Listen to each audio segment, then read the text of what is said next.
हमारे विचार ही हमारे व्यक्तित्व और जीवन को आकार देते हैं। नमस्ते, जय जिनेन्द्र, मैं नेहा जैन स्वागत करती हूँ आपका मेरी YouTube channel Neha's life corner पर। आज की वीडियो का टॉपिक जो मैंने सोचा है वो है हाउ टू बिकम पॉजिटिव। हम अपने जीवन में सकारात्मक कैसे रह सकते हैं, सकारात्मक सोच से हम अपना जीवन कैसे बदल सकते हैं। तो चलिए शुरू करते हैं आज का वीडियो। हमारे जीवन में पॉजिटिव थिंकिंग होना बहुत ही जरूरी है। अगर हमारे जीवन में पॉजिटिव थिंकिंग होगी तो हम अपने आप से प्रेम करेंगे। हम जीवन की हर परिस्थिति का डटकर सामना कर पाएंगे। मेरी नजर में पॉजिटिव थिंकिंग का मतलब होता है हर समस्या में समाधान देखना। जीवन में कोई भी परिस्थिति आए उसमें कुछ ना कुछ अच्छा देखकर और उस पूरी परिस्थिति को अच्छी परिस्थिति में बदल देना। तो यही होती है पॉजिटिव थिंकिंग।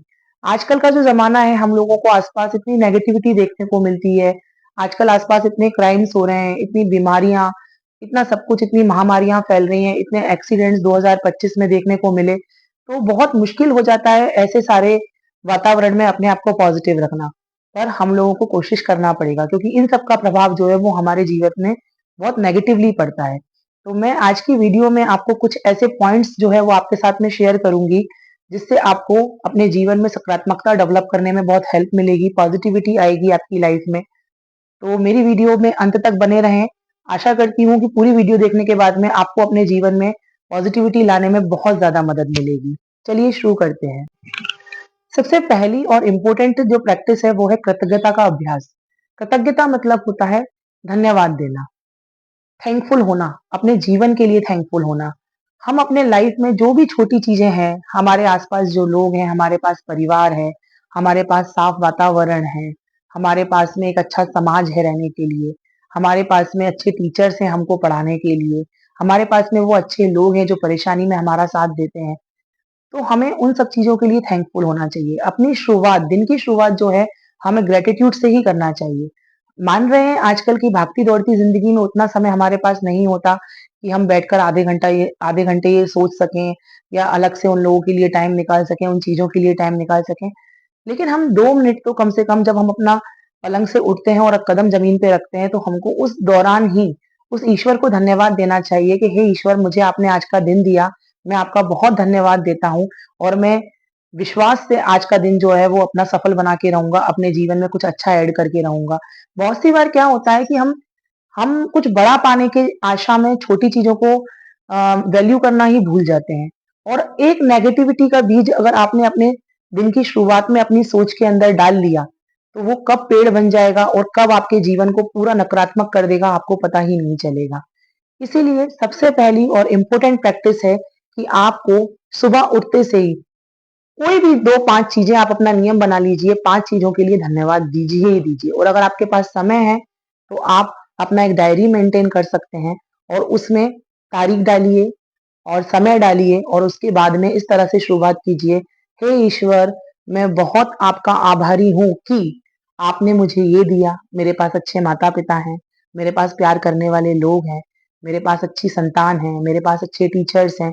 आपके पास आपके जीवन में जो भी कुछ अच्छा घटित हो रहा है वो आपको उस डायरी में लिखना है। और ये चीजें बहुत मिरेकलसली वर्क करती हैं। अगर आप इनको रोज प्रैक्टिस करेंगे तो देखिएगा, एक दिन ऐसा आएगा कि आपके पास में कोई कारण ही नहीं बचेगा जिससे आप अपने जीवन को नकारात्मकता की तरफ लेके जाएंगे। उन लोगों से दूर रहिए जिनको जीवन में हर परिस्थिति में परेशानी नजर आती है, उपलब्धि नहीं। क्योंकि अगर आप ऐसे लोगों के साथ में रहेंगे तो धीरे धीरे आपके विचार जो है वो भी नेगेटिव होते चले जाएंगे। तो जीवन में अच्छे लोगों का साथ जो है वो भी बहुत महत्वपूर्ण होता है। तो हमेशा ऐसे लोगों के साथ उठना बैठना शुरू कीजिए जो जीवन को उपलब्धि की तरह देखते हो। क्योंकि कोई भी परिस्थिति, परेशानी जब तक नहीं बन सकती जब तक हम उसको टैकल नहीं कर पाएंगे। अगर हम उससे निपट सकते हैं तो वो परिस्थिति हमारा कुछ भी नहीं बिगाड़ सकती। इसलिए हमेशा अच्छे लोगों से मेलजोल बढ़ाइए, जो पॉजिटिव है, जो पॉजिटिव बातें करते हो। क्षमा करना सीखिए, लोगों को माफ करना सीखिए। अगर किसी ने आपके साथ कुछ गलत किया है और आपने बहुत लंबे समय तक उसको माफ नहीं किया, तो पता है क्या होगा, जब भी उस व्यक्ति का जिक्र कहीं पर होगा या जब भी वो व्यक्ति को आप देखेंगे, तो हमेशा उसके लिए कोई गलत बात या कोई नेगेटिव थॉट ही आपके दिमाग में आएगा। तो इससे क्या होगा कि आपका जो विचार है, आपका जो सोच है वो भी नेगेटिव हो जाएगा। इसलिए लंबे समय तक कभी किसी से नाराज मत रहिए। अगर हो सके तो मिलकर परेशानी को सुलझाइए। अगर आपको कुछ शिकायत भी उस व्यक्ति से है तो आमने सामने बैठकर क्लियर कीजिए। तो इससे क्या होगा कि आपका रिश्ता जो है वो पॉजिटिव होगा और आपके जीवन में नकारात्मक सोच जो है वो चली जाएगी। आपको जो पसंद है वो काम कीजिए। देखिए, आज की भागती-दौड़ती बिज़ी लाइफ़ में हम अपने लिए कितना ही टाइम निकाल पाते हैं। हम अपना जॉब करते हैं, हम अपना घर सँभालते हैं, हम अपनी ज़िम्मेदारियाँ पूरी करते हैं, पर उन सब में हम अपने आप को कहीं न कहीं भूल जाते हैं और उससे क्या होता है कि हम बहुत ज़्यादा नेगेटिव हो जाते हैं और लाइफ़ को बहुत ज़्यादा टफ़ टास्क की तरह अपन लोग देखने लगते हैं। तो उसके लिए क्या है कि आपको जो पसंद है, वो काम कीजिए। आप रीडिंग कर सकते हैं, आप गाने सुन सकते हैं, आपको जो लोग पसंद हैं, आप उनसे बात कर सकते हैं। आजकल तो बड़े-बड़े शहरों में हैप्पी क्लब्स होने लग गए हैं। सोचिए, खुशी ढूँढने लोग क्लब्स में जाने लग गए हैं। तो ये आजकल का परिवेश इस तरह का हो चुका है। इसीलिए हमें पूरी हमारी बिज़ी लाइफ़ में से कुछ समय अच्छा अगर रोज़ नहीं निकाल पाते, तो हफ्ते में कुछ समय हम ऐसा निकाल सकते हैं जिसमें हमको जो काम पसंद है हम वो काम करें। उससे क्या होगा कि आपको मोटिवेशन मिलेगा। आपकी सोच जो है वो बिल्कुल पॉज़िटिव हो जाएगी, आपके जीवन जीने का नज़रिया बदल जाएगा।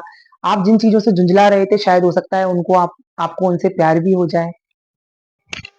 दूसरों से आशा रखना बंद कर दीजिए। इसका मतलब ये नहीं कि हमें आशावादी नहीं होना चाहिए। आशावादी होना बहुत अच्छा गुण है, पर हमें सबसे पहले स्वयं से आशा रखना चाहिए। हम खुद क्या अपने आप को कैसा देखते हैं, हम खुद अपने आप को क्या बनाना चाहते हैं, हम खुद अपने आप से क्या एक्सपेक्ट करते हैं, ये बहुत ज़्यादा ज़रूरी है। क्योंकि क्या होता है अगर हम दूसरों से आशा रखेंगे, अब चाहे वो हमारे परिवार के सदस्य हो सकते हैं, हमारे कलीग्स हो सकते हैं, हमारे बच्चे हो सकते हैं, हमारे माता-पिता हो सकते हैं। अगर हम उनसे बहुत ज़्यादा उम्मीदें और आशाएँ रख लेते हैं और मान लीजिए इन केस अगर वो आशाएँ पूरी नहीं होती, तो हमारे अंदर एक नेगेटिव जो ऑरा है वो क्रिएट होने लगता है। तो ये बहुत ज़्यादा ज़रूरी है कि आशावादी बनिए, पर स्वयं से आशाएँ रखिए। दूसरों से आशाएँ उतनी ही रखिए, जितनी सामने वाला हमारी आशाएँ पूरी कर सकता हो। कंपैरिज़न करना बंद कीजिए, तुलना करना बंद कीजिए। इससे क्या होगा कि अगर आप अपने जीवन का दूसरे जीवन से कंपेयर करेंगे, तो आप हमेशा उसके सामने वाले के जीवन की अच्छाइयाँ ही देखेंगे और अपने जीवन की कमियाँ देखेंगे। आपको ये पता नहीं है कि अगर वो जीवन आज अच्छा जी रहा है सामने वाला व्यक्ति, तो उसने कितनी चुनौतियों और कितनी ज़्यादा परेशानियों के बाद अपनी लाइफ़ को उसने उस मुकाम तक पहुँचाया है। हम वो सारी चीज़ें देखेंगे ही नहीं, बस वो आज किस स्थिति में जी रहा है, हम वो देखने लग जाएँगे और हम अपने आप को कोसने लग जाएँगे कि हमारे पास वो क्यों नहीं है, हम उस सफलता तक क्यों नहीं पहुँच पा रहे हैं। तो इसीलिए अपने जीवन का कंपैरिज़न किसी से मत कीजिए। अगर आपको कंपैरिज़न करना है, तो सफलताओं का कीजिए, असफलताओं का नहीं। जीवन में जो भी होता है, उसका कोई ना कोई कारण ज़रूर होता है। मान रहे हैं हमारे जीवन में जब भी कुछ बुरा घटित होता है, तो हम बहुत जल्दी नेगेटिव हो जाते हैं। शायद ये मेरे लिए भी मुश्किल ही होगा, परंतु हम कोशिश भी ना करें, ऐसा ज़रूरी तो नहीं है। मैं आपको एक छोटी-सी कहानी बताने जा रही हूँ। एक बच्चा था और उसकी उँगली कट जाती है, तो उसके माता-पिता जो हैं, वो ईश्वर को कोसने लगते हैं कि हे ईश्वर, हमारा एक ही बेटा था और आपने उसके साथ ऐसा क्यों किया? कुछ समय बाद उस गाँव में डाकू आता है और डाकू जो है, वो बच्चों को किडनैप करके ले जाने लगता है। परंतु उनके बच्चे को वो नहीं लेके जाता। इसका कारण ये था कि वो डाकू जो था वो बच्चों की बलि देता था और वो ऐसे ही बच्चों की बलि देता था जिसके पूरे अंग सुरक्षित होते थे। तो जब वो उनके बच्चे को नहीं लेके जाता, तो उनके माता-पिता उसी चीज़ के लिए भगवान को धन्यवाद देते हैं कि हे ईश्वर, भले उस दिन मेरे बच्चे की उँगली कटी थी, वो मुझे बुरा लगा था, पर उसकी वजह से आज मेरे बच्चे की जान तो बच गई। तो इसका मतलब ये है कि जीवन में हर चीज़ किसी न किसी कारण से हो ही रही है। हो सकता है उसका वो कारण हमको अभी समझ में नहीं आ रहा हो, पर हम अपने जीवन में कुछ अच्छा प्राप्त करेंगे उसी वजह से, उसी परिस्थिति की वजह से, तो शायद हमको वो चीज़ जो है वो भी पॉज़िटिव लगने लग जाएगी। व्यस्त रहें, मस्त रहें। कहा जाता है खाली दिमाग शैतान का घर होता है और ये बात एक साइकोलॉजिकल स्टडी से भी प्रूफ हुई है कि जो व्यक्ति अकेले बैठते हैं, खाली बैठते हैं, जिनके पास कोई काम नहीं होता, वो अपने लाइफ की परिस्थितियों में जो भी नेगेटिविटी होगी उसको गिनेंगे। अपने आस-पास के लोगों में बुराइयाँ देखेंगे, अपने जीवन की कंपैरिज़न दूसरे लोगों के साथ में करेंगे। इसलिए अगर आपके पास में खाली समय है, अगर आपके काम करने के बाद में अगर आपको थोड़ा भी समय मिलता है, तो आप उसमें आराम कीजिए, अपने माइंड को रिलैक्स कीजिए। आप थोड़ा ध्यान लगाइए, आप अच्छी चीज़ों को लिखिए, आपको गाने सुनना अच्छा लगता है तो आप गाने सुनिए। क्योंकि अगर आप फालतू रहेंगे, अगर आप फ्री रहेंगे, तो आपके दिमाग में सारे नेगेटिव थॉट्स जो हैं वो आने लग जाएँगे। इसलिए उन उस खाली समय को आप पॉज़िटिव वे में लेकर जाइए।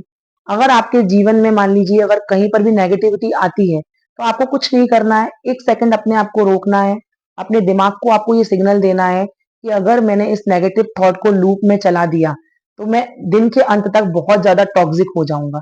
इसीलिए उस नेगेटिव थॉट को वहीं पॉज़िटिव से रिप्लेस कर दीजिए मान लीजिए अगर आपके घर में, अगर आपके काम में या आपके वर्क प्लेस पे कहीं पर आप पर बहुत ज़्यादा वर्क प्रेशर है, तो आप झुंझलाइए मत। आप 1 सेकंड रुकिए, रिलैक्स कीजिए और बस ये सोचिए कि यार ये काम जो है ये मेरे पास में आज है। बहुत सारे लोगों के पास में तो ये काम होता ही नहीं है। इस काम की वज़ह से मैं अच्छा अर्न कर पा रहा हूँ। इस काम की वज़ह से मैं लोगों को कुछ अच्छा दे पा रहा हूँ। इस काम की वज़ह से मैं अपने घरवालों को अच्छी खुशियाँ लाके दे पा रहा हूँ। तो ऐसा अगर आप सोचेंगे, तो आप जो है जीवन में कभी भी नेगेटिव नहीं होंगे। अपने आप से प्रेम करें, आप जैसे हैं अपने आप से खुश रहें, जीवन में कंपैरिज़न ना करें, तभी आप अपने जीवन में पॉज़िटिव थिंकिंग को वेलकम कर पाएँगे, क्योंकि लाइफ़ में रिग्रेट करने के लिए तो बहुत सारे बहाने मिल जाएँगे, पर ग्रैटिट्यूड करने के लिए नहीं मिल पाएँगे, वो हमको ढूँढना पड़ेगा, हमारे जीवन से ही ढूँढना पड़ेगा। और इसी सोच के साथ में मैं आप लोगों से विदा लेती हूँ। जय जिनेंद्र, धन्यवाद। आशा करती हूँ आपको मेरे विचार पसंद आए होंगे। आपके कोई भी विचार, कोई भी सजेशन हो, प्लीज़ कमेंट बॉक्स में ज़रूर डालिए और मेरी इस मेहनत के लिए एक लाइक कीजिए और अगर आप मेरी चैनल पर नए आए हैं, तो प्लीज़ सब्सक्राइब ज़रूर कीजिए।